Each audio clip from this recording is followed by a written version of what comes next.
So I'm doing the timing belt on this Honda Civic, and this is what I'm dealing with right now.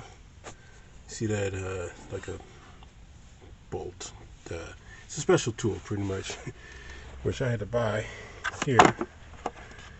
This makes that come off very easy.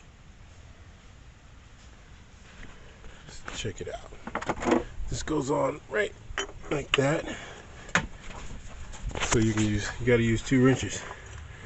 You got to put one here and one inside there to turn that nut there. It holds it here, that holds the pulley, and then you can turn that nut in the middle to get it off. It's the only way. Most Hondas have this. Well, you know what year this thing is? Like a 2000 Honda. Can't remember.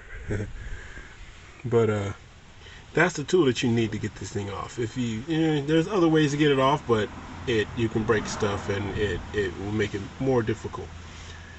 But that is the culprit that you're gonna need. So this is the timing cover gasket. It's 2 parts. The gasket goes around in here. Oh, my eyes. In here. But so this is the other part, which this is the gasket that comes out of this is the lower part of the timing cover. So this is the gasket right here. So you can see how it comes around inside, and then there's another piece right here. And so they say silicone, but that doesn't seem real to me. I should be able to get this gasket in here. So it just goes inside these grooves right here. That's what I need. Still working on this Honda Civic. Finally got the alternator out, the power steering pump, all that had to come out, even the motor mount. Everything's out. Can you see? Let's get the flashlight on. There it is. Everything's out. Let's go in there. Got the pulley off. My handy dandy Honda pulling tool came in handy, but what sucks was I broke my favorite breaker bar. God, I was so mad about that, man. Where's the other piece? I broke my favorite breaker bar because I can hook up another wrench on the other side. Well, what I'm going to do, I'll end up buying another piece and welded it in. I'll drill through there or something, because just because it's broken doesn't mean it can't be used. This is my other favorite one. That one's twice as big, so that one worked out. I had to use this old one, which that one broke it off. This one I would have broke it. It's Harbor Freight.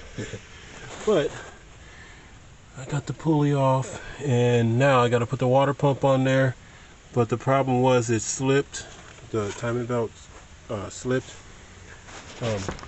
So I see the problem would be because this gasket right here, someone tried to seal it, but you need the whole gasket. So I got to get a new gasket because water gets in there. Water gets in there, it makes the belt wet. And it looks like maybe a little bit of oil. Something happened because I can see chunks of the belt right in there. So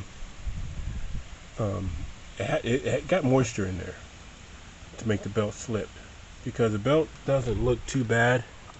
I don't know if you can see it, but somehow it got chewed up a little bit and it slipped. It just started slipping too bad, and it chewed up and it jumped the tooth, or 1 or tooth or 3 or 2, I don't know.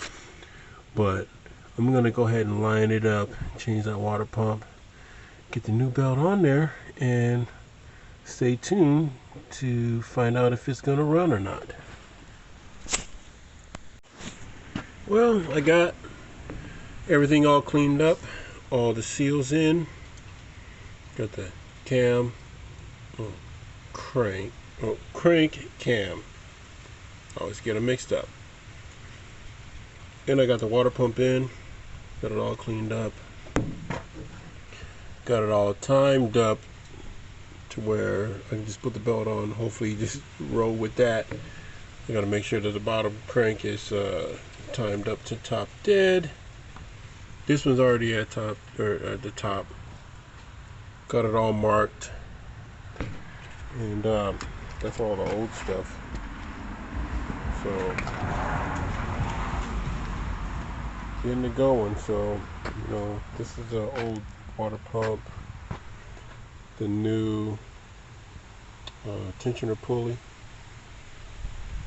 I got the belt. Oh, that's the new belt right there.